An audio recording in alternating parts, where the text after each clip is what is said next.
안녕하세요, 여러분. 분명히 이렇게 생각하는 사람도 있을 거예요. 겨우 40만 원 때문에 집을 나가다니. 하지만 오늘은 돈 얘기가 아닙니다. 하고 싶은 말은 침묵과 한마디의 거절이 때로는 얼마나 무거운지 그 이야기입니다. 저는 김복자 79세입니다. 치매도 아니고 누워만 있지도 않습니다. 그냥 조금 피곤해서 진찰을 받고 싶었을 뿐. 그리고 겨우 40만 원을 아들에게 부탁해 본 것뿐입니다. 하지만 그 대답을 들은 순간 저는 깨달았어요. 가족이란 때로는 자신을 이 세상에서 가장 불필요한 존재로 느끼게 하는 상대이기도 하다는 걸. 화내지 않습니다. 저는 그냥 조용히 이불을 개고 예전 제 방이었던 곳을 정리하고 그리고 조용히 주민등록을 뺐습니다. 왜냐하면 만약 어느 날 자신이 살아온 집에서 아무도 겨우 40만 원조차 부담하고 싶다 생각하지 않았다면 그때야말로 자신에게 물어봐야 하니까요. 나는 여기에 있는 의미가 있는가 라고. 부디 끝까지 들어주세요. 이건 그냥 외로운 할머니 이야기가 아니라 고마워 라는 한마디가 얼마나 잃어버려졌는지 그 아픔의 기록입니다. 김복자 씨는 강원도의 눈 깊은 시골에서 태어났습니다. 어릴 적 그녀에게는 솜씨 좋은 손과 참아내는 마음밖에 없었습니다. 전쟁 후 가족과 함께 서울로 이주해 그녀는 어머니와 함께 봉제 공장에서 일하기 시작했고 20세 때 조용하고 착한 인쇄공과 결혼했습니다. 남편은 폐병으로 일찍 세상을 떠났고 그녀는 혼자서 아들 민호를 키웠습니다. 넓은 집이나 재산은 없었지만 아들에게 차가운 밥을 먹인 적도 겨울에 찢어진 양말을 신긴 적도 없었습니다. 그녀는 자주 이렇게 말했습니다. 재산은 없어요. 하지만 일하는 손과 어머니로서의 사랑만은 숫도 가지고 있었어요. 5년 전 아들 민호에게 불려 서울의 작은 아파트에서 함께 살게 되었습니다. 처음에는 노후의 행복이라고 생각했습니다. 자녀와 손주에 둘러싸여 따뜻한 식사와 웃음소리. 하지만 세월이 지나면서 그녀는 깨달았습니다. 자신은 어디까지나 덤의 존재, 누군가 준비한 집의 세입자일 뿐이라는 걸. 주어진 방은 싱글 베드와 천 옷장이 겨우 들어갈 정도의 크기. 낮에는 베란다에서 빨래를 널거나 야채 손질을 하거나 손주의 옷을 개거나 밤에는 혼자서 손수건에 자수를 놓으며 시계의 똑똑 소리를 늙은 귀로 조용히 듣고 있었습니다. 아들 민호는 건설회사에 다니는 회사원으로 일이 바빠 야근도 많습니다. 무뚝뚝하거나 무례하지는 않지만 함께 식사하는 일은 거의 없습니다. 아침에는 넥타이를 제대로 매지도 못한 채 집을 뛰쳐나가고 밤에는 오늘 뭐 있어? 라고만 말하고 자기 방에 틀어박힙니다. 며느리 지혜는 인터넷 판매 일을 하고 있어서 매일 라이브 방송으로 화장품이나 건어물 등을 판매합니다. 그녀는 시어머니를 소리치거나 하지는 않습니다. 하지만 어머님이라고 따뜻하게 부른 적도 없습니다. 할머니라고 부르거나 시어머니라고 부르거나 아니면 전혀 이름조차 부르지 않거나 손녀 초등학교 4학년은 예의 바르게 키워지기는 했지만 부모의 바쁨 속에서 일상의 생활에 쫓기고 있었습니다. 3대가 식탁을 둘러 앉는 기회는 손가락으로 셀 만큼밖에 없습니다. 반찬을 덜어주거나 게임은 적당히 해 라고 말을 걸면 며느리가 조용히 입을 뗍니다. 어머님, 지금은 옛날이 아니에요. 그녀는 아무 말도 하지 않고 집안의 일에 참견하지도 않았습니다. 그날 저녁 서울의 공기가 차가워지기 시작하고 베란다에 바람이 습한 흙과 12월의 추위를 가져왔습니다. 부엌에서는 저녁밥이 막 완성된 참. 그녀는 예전 아들이 좋아하던 고등어 조림을 만들고 있었습니다.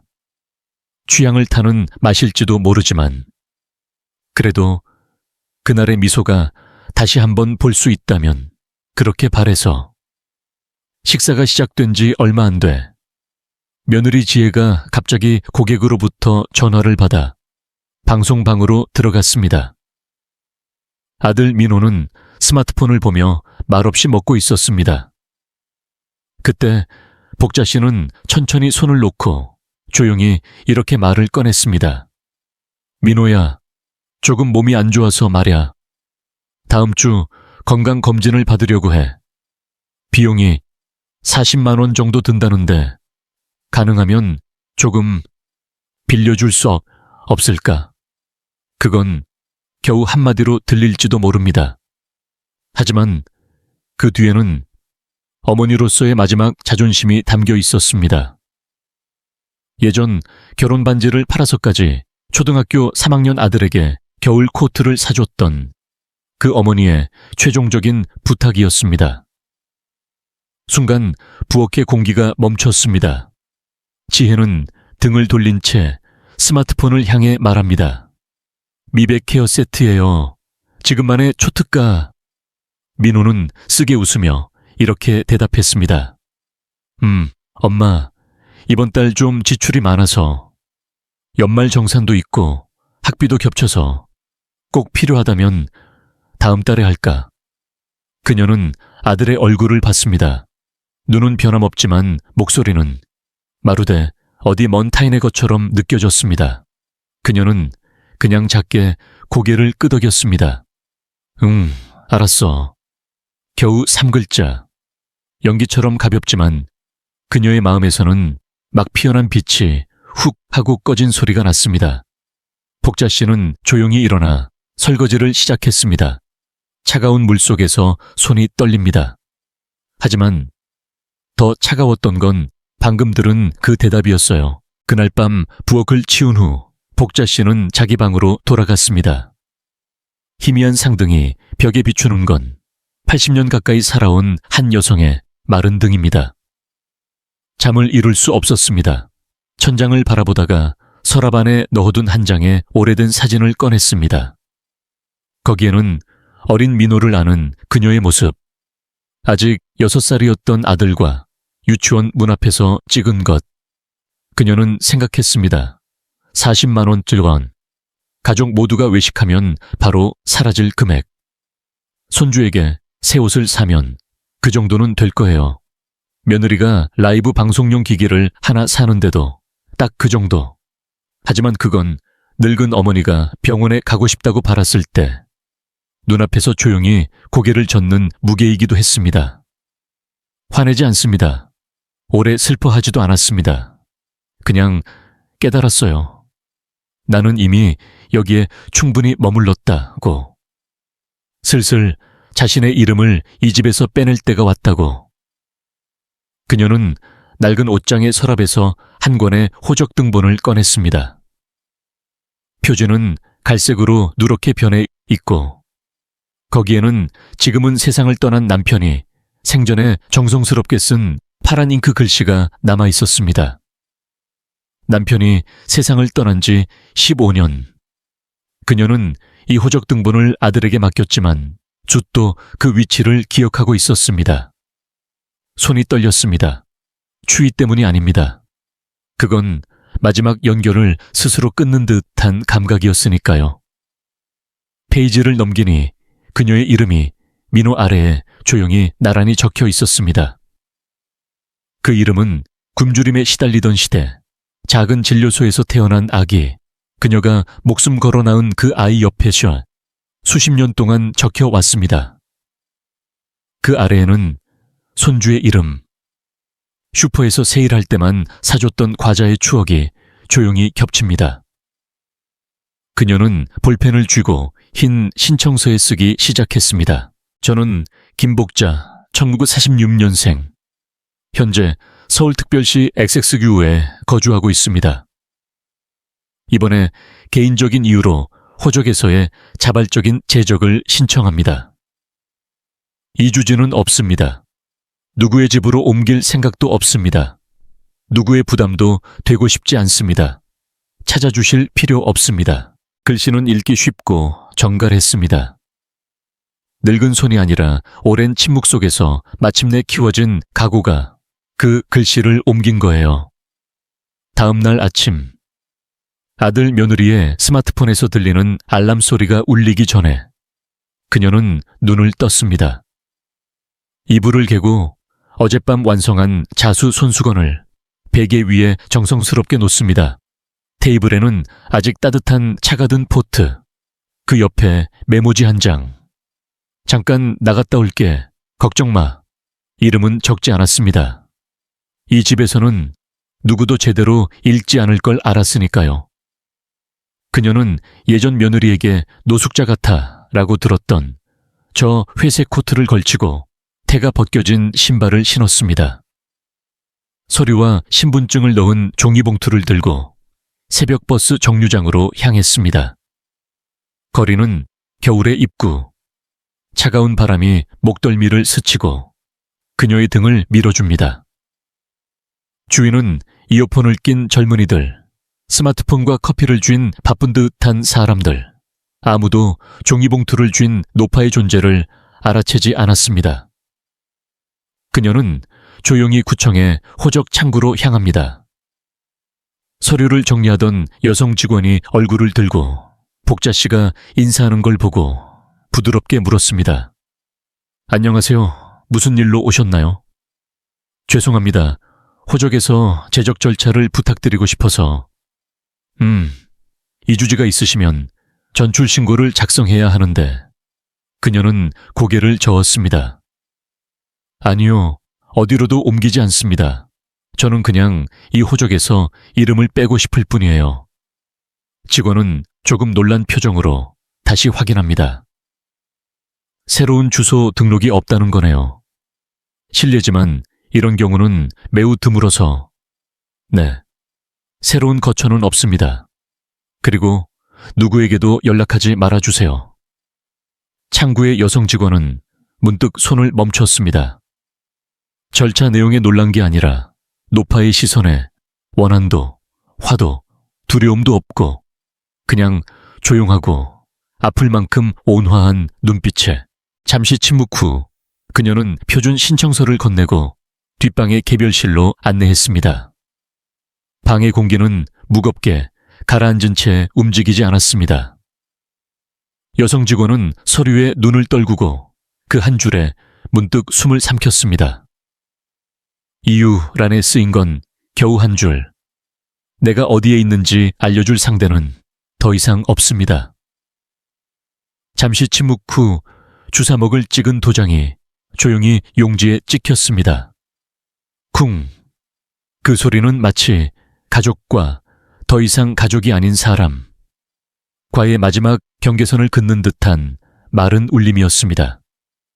구청을 나온 복자 씨는 집으로 돌아가지 않았습니다. 대신 마을 끝에 있는 작은 강변을 걸었습니다.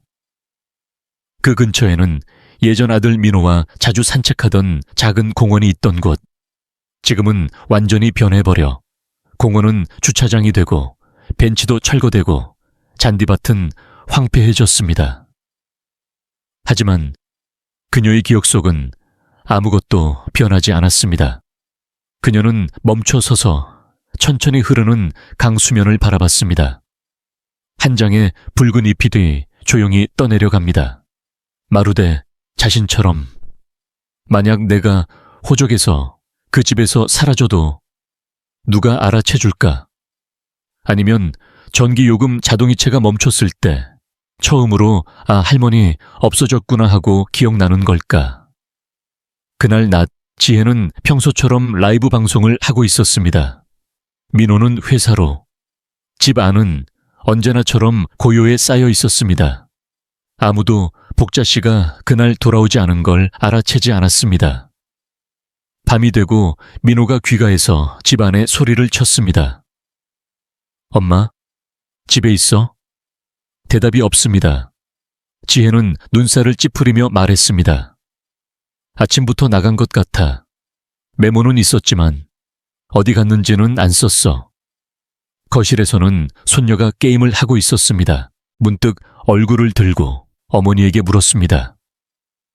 할머니, 어디 갔어? 그 한마디는 어리고 순수하고 무심코 한 것이지만 마루대 가슴속을 찌르는 듯한 날카로움을 가졌습니다.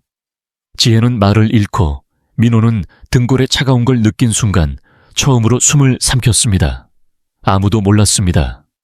복자 씨가 이미 공식적으로 그 집의 일원이 아니라는 걸. 할머니, 어디 갔어? 어제 물고기 모양 손수건 꿰매준다고 약속했는데. 그날 밤 집의 불빛은 늦게까지 켜져 있었습니다. 민호는 노트북 앞에서 지난달 매출 보고를 열어둔 채 지혜는 침실에서 1시간 반에 걸친 중년 여성 샹케 스킨케어 상품 라이브 방송을 끝내고 미소 그대로였습니다. 아무도 복자 씨의 이야기를 입에 올리지 않았습니다. 아무도 너무 조용하지 않아 라고도 말하지 않았습니다. 복도에서 천천히 걷는 발소리도 차를 따르는 소리도 부드럽게 풍기는 그 흰 연고 냄새도 오늘 밤은 어디에도 없었습니다. 근처에 나간 거겠지. 그 정도로 생각했습니다. 아니면 애초에 이 집에 있는 게 당연한 존재가 아니었을지도 모릅니다. 단 한 명, 초등학교 5학년 손녀 소미만은 믿고 있었습니다. 내일 아침도 할머니는 일찍 일어나 줄 거야. 우유를 데워주고 손수건을 개고 책가방 매는 나를 현관에서 기다려줄 거야. 오전 7시 자명종이 울리자 소미는 벌떡 일어나 냉장고에서 우유를 꺼내고 책가방을 메고 집 안을 뛰어다녔습니다. 머리는 비스듬히 묶여 붉은 스카프가 부스스 흔들렸습니다. 할머니, 준비됐어. 오늘 시험이라 빨리 가야 해. 복도 끝 작은 창고방을 개조한 할머니 방으로 달려갑니다. 소미는 문을 열고 밝게 불렀습니다. 야, 어제 물고기 손수건 꿰매준다고 했잖아. 하지만 방 안은 고요히 가라앉아 있었습니다. 할머니는 없어요. 주전자도 옹기 남은 찻잔도 없어요. 그 그리운 냄새도 어디에도 떠돌지 않았습니다. 창에서 아침 햇살이 스며듭니다.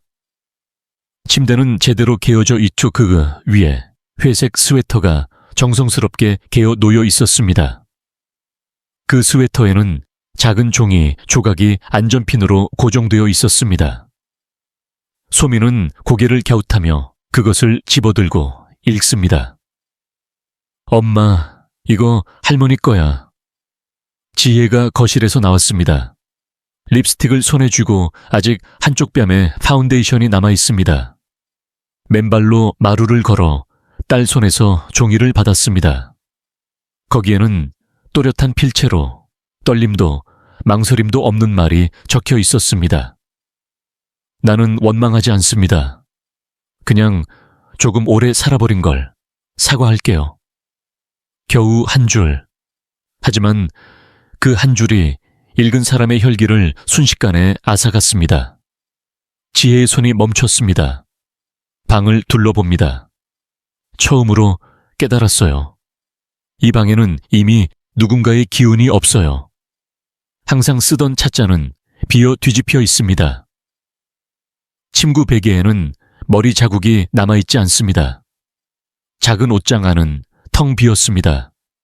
수트케이스도 가방도 아무것도 없어요. 민호, 지혜가 소리칩니다. 민호가 밖에 방에서 뛰어 들어옵니다. 아내 손에서 종이를 받아 그것을 읽은 순간 무언가가 가슴속에서 무너져 내렸습니다. 엄마, 어디 갔어? 나간 것뿐 아니야?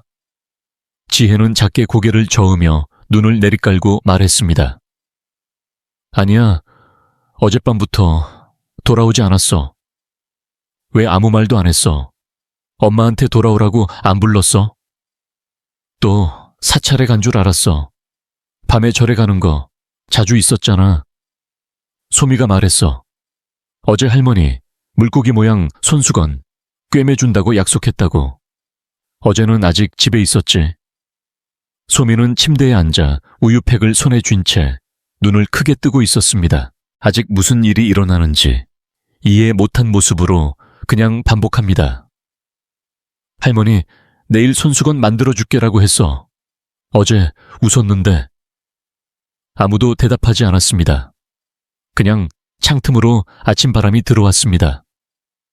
마르고 차갑고 조용한 바람. 복자 씨가 살았던 그 작은 방은 이제 집안에 뻥 뚫린 상처처럼 되었습니다. 민호는 스마트폰을 쥐고 엄마와의 마지막 통화 기록을 찾았습니다. 마지막으로 보낸 메시지는 지난주 거였습니다. 에어컨 리모컨, 이제 마음대로 만지지 마. 건강은 어때? 잘 지내? 그런 한마디도 없었습니다. 엄마가 매일 아침 보내주던 듯한 따뜻한 메시지에는 한 번도 답하지 않았습니다. 그는 전화를 걸었습니다. 연결되지 않았습니다. 서둘러 부엌으로. 냉장고를 열자 안에는 아직 복자 씨가 만든 팥떡이 남아 있었습니다. 아래 칸에는 그가 충치 생긴다며 그만해라고 했던 매실 시럽 절임도. 지혜는 말없이 있었습니다. 립스틱도 지워지고 입술은 창백하게 떨리고 있습니다. 그녀는 천천히 선반을 열었습니다. 거기에는 제대로 정리된 호적 등본이 놓여 있었어요. 그리고 한 이름이 빠져 있었습니다. 오전 9시. 소미는 그날 학교를 쉬었습니다. 소파 위에서 웅크리고 7살 생일에 할머니가 꿰매준 손수건을 꼭 안고 있습니다. 할머니, 돌아올 거지? 어디도 안 갈게 라고 했어. 지혜는 아무 대답도 할 수 없었습니다. 집 안을 둘러봅니다. 모든 게 이전 그대로였습니다. 하지만 어느 것도 의미를 잃었습니다. 걸음이 불안한 고령의 여성이 종이봉투 하나 들고 집을 나갔습니다. 그걸 아무도 알아채지 못했습니다. 곧 80세가 되는 여성. 아버지를 간호하고 아들을 키우고 손주를 안고 살아온 사람이 겨우 한 장의 호적에서 이름을 뺐을 뿐인데 마치 없었던 일이 되다니. 지혜는 지금까지 한 번도 생각한 적 없었습니다. 누군가 없는 것이 이토록 가슴을 조인다는 걸. 그 무렵 구청 직원실에서는 젊은 직원이 커피를 타 끝난 참이었습니다. 문득 눈앞에 파일에 끼워진 한 장의 서류에 눈을 돌립니다. 그건 새로운 주민등록지 없음 케이스로 분류된 서류였습니다. 동료가 말을 걸었습니다. 어제 그 할머니. 그녀는 조용히 고개를 끄덕였습니다. 조용하고 정중하고. 하지만 그 눈은 말야 오래전부터 각오한 것 같았어. 복자 씨는 자신이 집을 나간 날을 또렷이 기억합니다. 그건 아직 새벽의 여운이 남은 아침이었습니다. 서울의 역 창틀에서 서늘한 바람이 불어오고 있었습니다. 그녀는 혼자 대앞 벤치에 앉아 발밑에는 작은 천 가방뿐. 안에는 낡은 옷 몇 벌, 얇은 스웨터, 작은 담요, 그리고 연금 증서가 든 지갑. 배웅도 없고 행선지를 묻는 목소리도 없었습니다. 하지만 그게 좋았어요. 불필요한 설명을 안 해도 되니까. 그녀는 인천 방향의 로컬 열차를 탔습니다. 어디서 내릴지는 모릅니다. 그냥 마음속으로 이렇게 생각했습니다. 그냥 멀리, 그리고 늙은 내가 조용히 사라질 수 있는 곳이라면. 열차가 멈출 때마다 아무도 타지 않고 내리는 사람도 없어요. 마침내 8번째 역에 도착했습니다. 창밖에는 마른 흙길이 뻗는 작은 마을 풍경. 몇 군데 코인 세탁소, 빵집, 그리고 나무 간판에 희미하게 남은 글씨.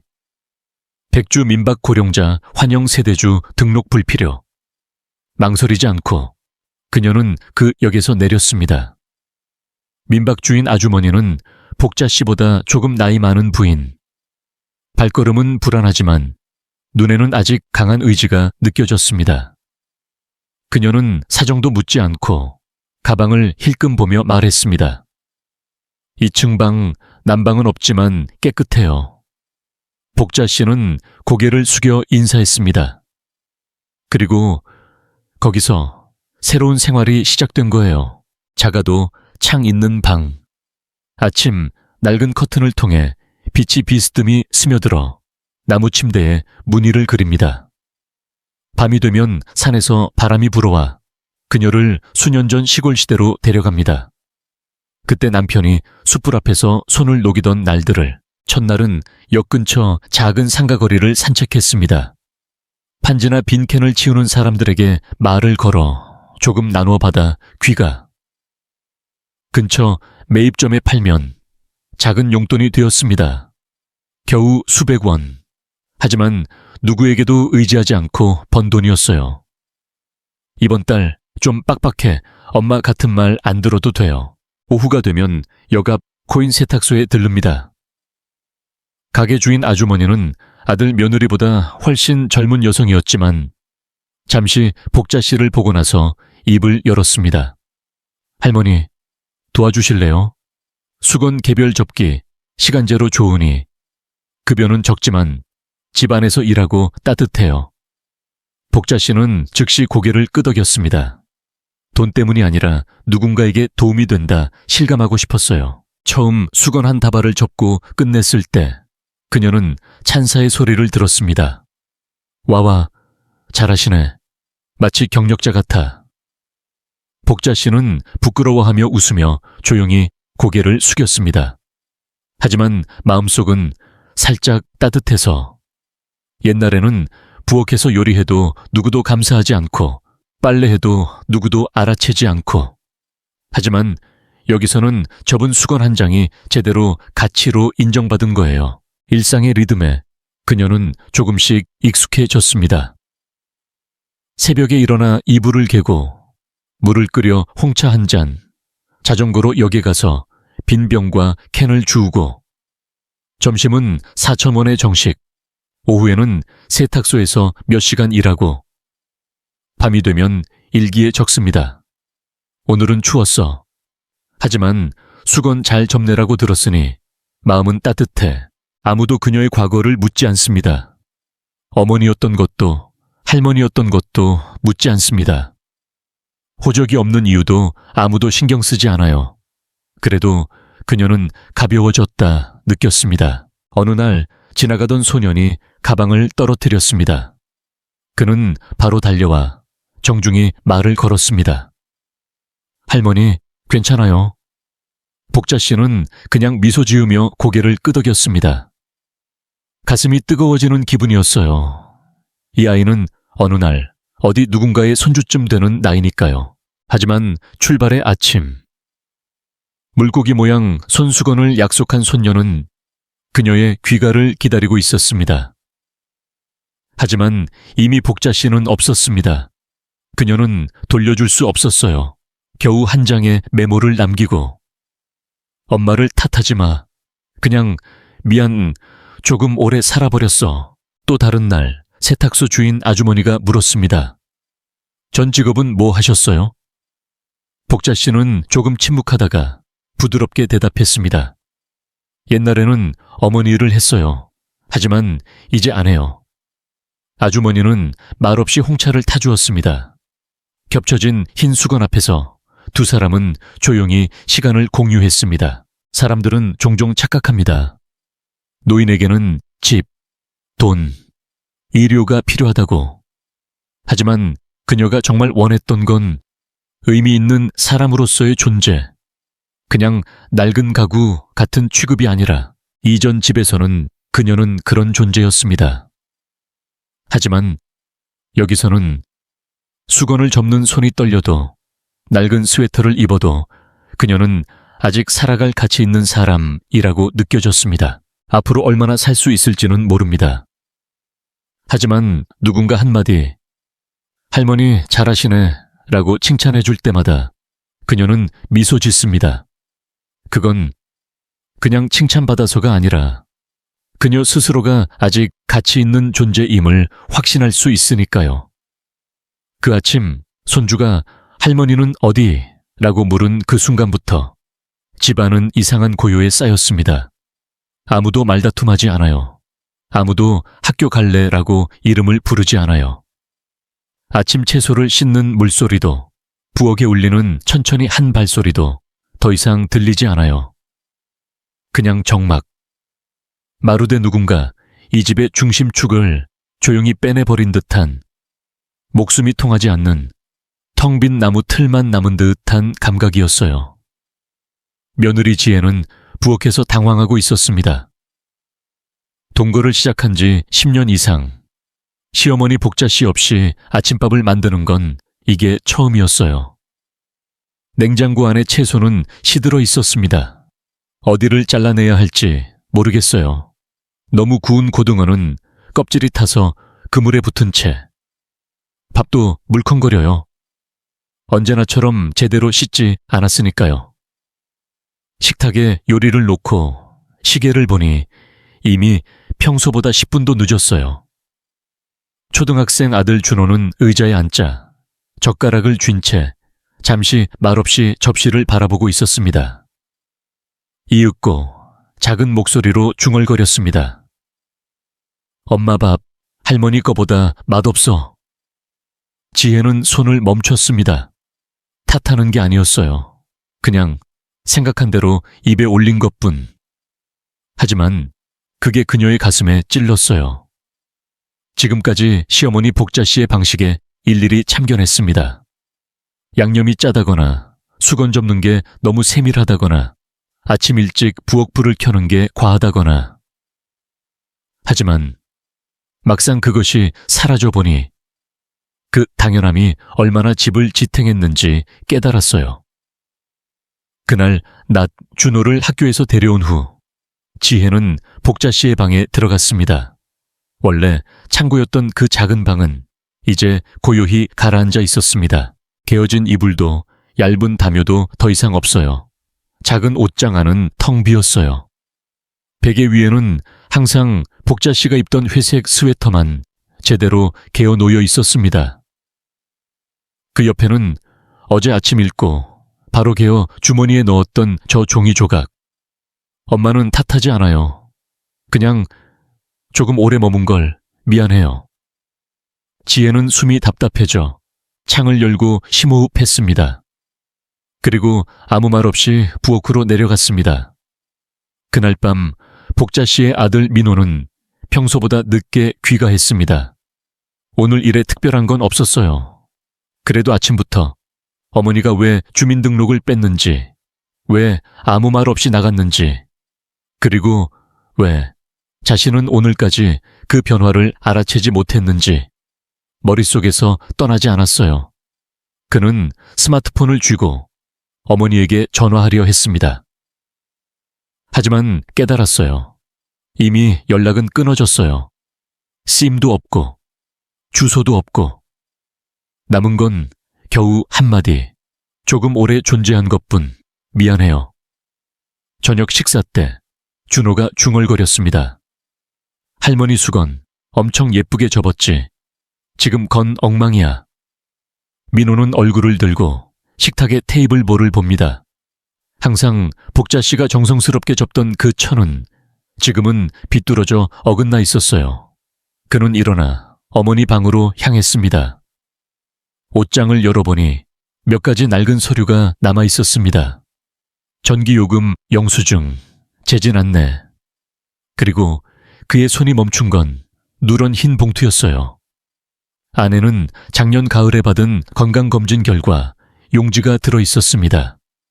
진단 내용에는 이렇게 쓰여 있었습니다. 심장에 약간 기능 저하의 징후 있음, 정기적인 경과 관찰 필요, 무리한 운동 피하고 가족 동반 권장. 그 순간 그의 손은 떨리고 있었습니다. 그날 어머니가 이렇게 말한 걸 분명히 기억해요. 조금 몸이 피곤해서 말야. 종합검사를 받고 싶은데 40만 원쯤 들어. 하지만 자신은 그냥 웃었을 뿐이었어요. 이번 달 지출이 많아서 다음 달 해도 돼. 정말 필요하면 그때. 그 말이 지금도 머릿속에서 울리고 있습니다. 마루대 무거운 망치로 마음을 두드리는 듯 했어요. 그는 침대에 앉아 벽에 등을 기대며 진단서 용지를 바라봅니다. 손으로 살짝 구겼지만 찢을 수는 없었습니다. 어쩌면 엄마는 정말 힘들었을지도 몰라.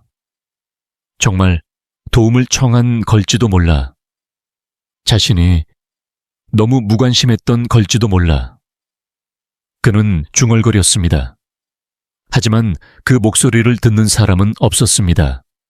일주일이 지났습니다. 집 안은 조금씩 어질러지기 시작했습니다. 누군가 없어진 때문이 아니에요. 지금까지 당연히 돌아가던 생활이 보이지 않는 누군가의 손으로 지탱됐다는 걸 모두가 깨닫기 시작했으니까요. 빨래는 쌓이기만 합니다. 아무도 개지 않아요. 거실에는 희미하게 먼지가 쌓입니다. 그릇 선반은 어질러져 복자씨가 하던 듯한 제대로 된 정리도 없어요. 매일 밤 지혜는 피곤이 쏟아지게 됐습니다. 아이들이 내일 밤 뭐야? 라고 물을 때마다 무심코 한숨이 새요. 이전 그 질문은 어머니에게 향했어요.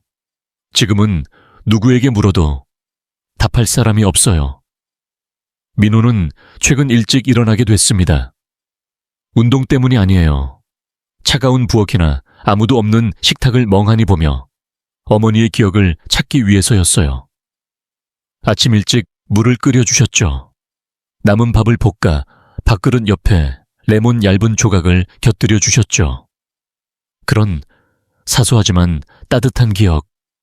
지금은 아무것도 남아있지 않아요. 그냥 뻥 뚫린 공간뿐이에요. 아무도 앉지 않는 차가운 부엌처럼. 토요일 오후 서울은 겨울 입구에 다가서고 공기가 조금씩 차가워지기 시작했습니다. 좁은 거리를 바람이 스치고 어디선가 구운 과자 향기와 근처 역에서 들리는 전철 소리가 겹칩니다. 초등학생 준호, 복자씨의 손주는 어머니 지혜와 함께 역 근처 서점에 서예용 붓을 사러 나갔습니다. 할머니가 집을 나간 지 곧 2주일. 어린 그의 가슴에는 아직 누구에게도 분명히 답하지 못한 의문이 소용돌이치고 있었습니다. 왜 할머니는 나갔어? 할머니 외로웠을까? 언제 돌아올 거야? 같은 질문을 몇 번 해도 어른들은 침묵할 뿐. 아버지는 일로 바빠 어머니는 그때마다 밥 먹어 라고 할 뿐. 역 옆길에 들어섰을 때 준호가 문득 어머니 손을 끌었습니다. 엄마, 저거 할머니 아니야? 지혜가 돌아봅니다. 맞은편 인도 지나가는 사람들 사이에 작은 등이 보였습니다. 늙은 몸을 조금 구부리고 빼곡히 찬 페트병 카트를 밀며 천천히 걷는 모습. 바랜 회색 코트에 낡은 머플러. 하지만 그 걸음걸이에 착각할 리 없었어요. 준호는 무의식적으로 달려나갔습니다. 그 목소리에는 눈물이 섞여 있었습니다. 할머니, 그 목소리에 앞을 걷던 여성의 움직임이 순간 멈췄습니다. 카트 손잡이에서 손이 떨어집니다. 그리고 복자씨가 돌아봤습니다. 마른 뺨에 깊어진 주름, 움푹한 눈께 더 둥그러진 등. 하지만 그 미소만은 옛날 그대로였어요. 착하고 따뜻하고 변함없어요. 역시 할머니야. 할머니 어디 갔었어? 숨을 헐떡이며 준호는 새로 산 부통을 쥔 채 서 있었습니다. 그 뒤에는 아무 말 못하고 그냥 서 있는 지혜의 모습. 복자씨는 조용히 고개를 끄덕이고 영희 같은 쉰 목소리로 대답했습니다. 커졌네. 혼자 나들이야. 바람이 차니 감기 조심해. 할머니, 집에 가자. 나 주 또 보고 싶었어. 그 말에 복자씨의 눈이 살짝 흔들렸습니다. 하지만 그녀는 그냥 부드럽게 손주의 머리를 쓰다듬고 조용히 말했습니다. 지금부터 제출하러 가야 해. 늦으면 문 닫아 버릴 테니까. 그 목소리는 쉰 채지만 결코 흔들리지 않았어요. 준호는 아직 뭐라고 하려 했지만 복자 씨는 천천히 몸을 돌리고 다시 카트 손잡이를 쥐었습니다. 걸음은 느리지만 확실했어요. 지혜의 눈에 다른 어머니 코트에 등이 비칩니다. 그 그림자는 신호등의 붉은 불에 비춰 횡단보도에 길게 늘어져 있었습니다. 마루대 두 세대를 조용히 가르는 갈라진 틈처럼 복자 씨는 한 번도 돌아보지 않았습니다. 탓하지도 않았어요. 화내지도 않았어요. 그리고 이렇게도 묻지 않았어요. 이제 와서 왜 온 거야?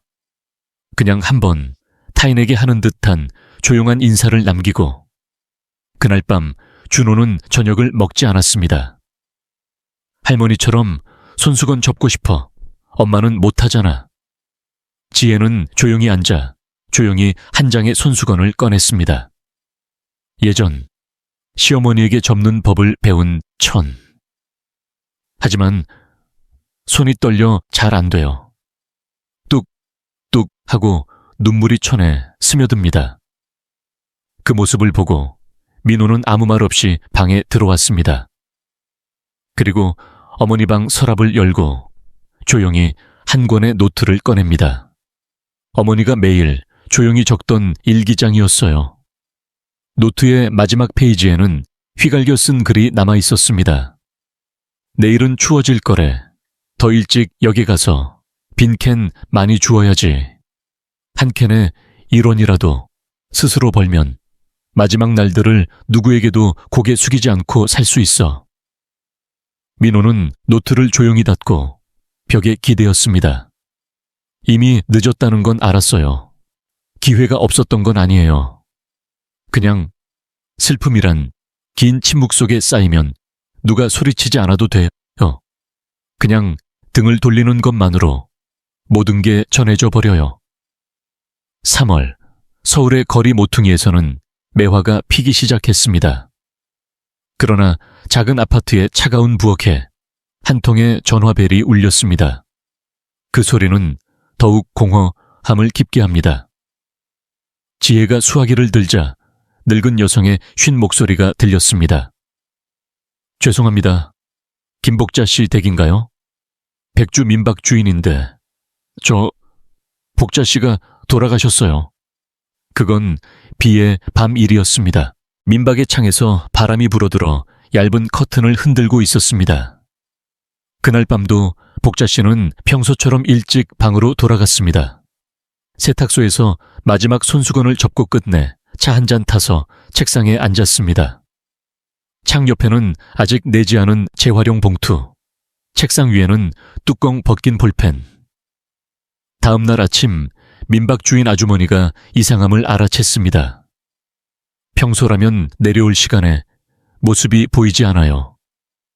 몇 번 불러도 응답이 없어요. 문을 열자 복자 씨는 조용히 누워 있었습니다. 얼굴은 평온하고 손에는 작은 양철 캔을 조용히 곁들여 캔 안에 돈은 없었어요. 거기 있던 건 예쁘게 접힌 몇 장의 흰 손수건, 매일의 일이 적힌 노트, 그리고 떨리는 손으로 쓴 한 장의 종이. 어머니인 것에 대가는 필요 없어. 하지만 겨우 한 번 40만 원 주세요라고 부끄러워하지 않고 말할 수 있는 날이 있으면 그걸로 됐어. 장례는 인천의 작은 장례식장에서 치러졌습니다. 민박 주인과 세탁소 주인이 조금씩 돈을 모아줬어요. 마지막 호적에 남아있던 친족 김민호에게 연락이 갔습니다. 그날 오후 민호는 혼자 어머니의 영정 앞에 섰습니다. 서울에서 온 건 그뿐이었어요. 지혜는 감기 걸렸어 라고 하고 준호는 과외가 있다고 했어요. 단 한 명 검은 정장을 입은 남자가 늙은 어머니의 미소 앞에 깊이 고개를 숙입니다. 저 사진 속 어머니는 언제나처럼 부드럽게 웃고 있었습니다. 백발의 머리와 눈가의 주름, 그리고 어디까지나 따뜻한 저 눈빛 그대로 민호는 깊이 고개를 숙였습니다. 독경이 끝나자 그는 조용히 무릎 꿇고 주인에게서 받은 양철 작은 상자를 떨리는 손으로 열었습니다. 안에는 예쁘게 접힌 흰 손수건이 여러 장 들어 있었습니다. 어느 곳도 모서리가 제대로 정돈되고 접은 자국이 뚜렷이 남아 있어요.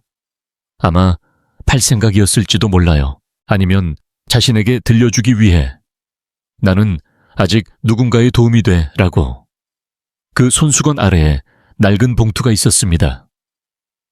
안에는 4달 전 검사 결과 복사본, 심기능 저하, 월 1회 정기적인 정밀 검사 필요.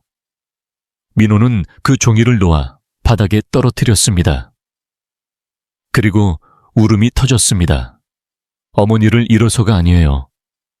엄마, 미안해요. 그 한마디를 말할 기회를 잃어버렸으니까요. 며칠 후 민호는 서울의 자택으로 돌아왔습니다.